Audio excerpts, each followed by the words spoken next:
Winters have been feast or famine here in the 2000s. We've seen 4 of our top 10 snowiest winters, but also 3 of our least snowiest winters, including last year's meager 1/3 of an inch of snow. So what will this year bring?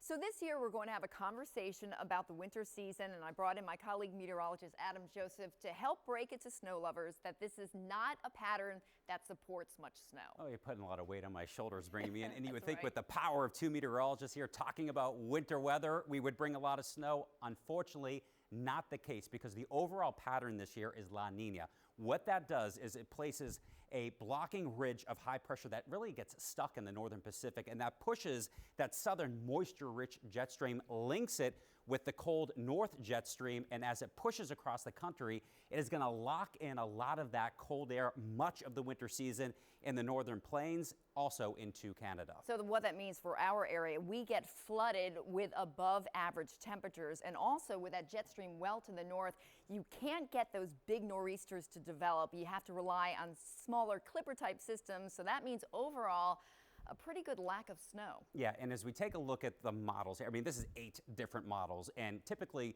you'll see them disagree.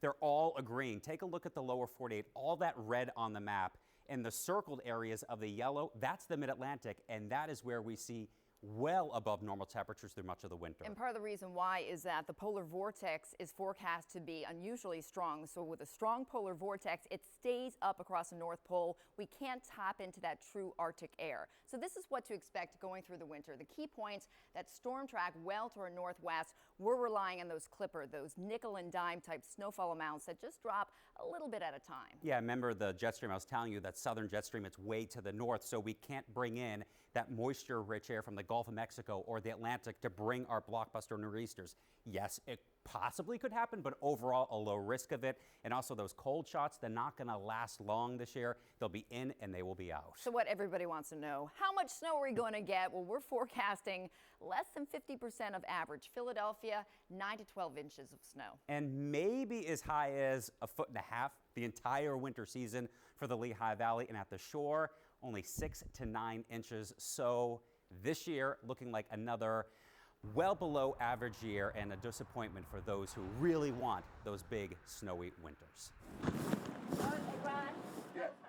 So another disappointing winter for snow lovers. I know you're happy about this, and I have to say, with COVID this year, having a mild winter without a lot of snow, it's really good. We can spend more time outside, so it's relatively good timing for this. Yeah, that's really important. Thank you, Cecily. Yeah.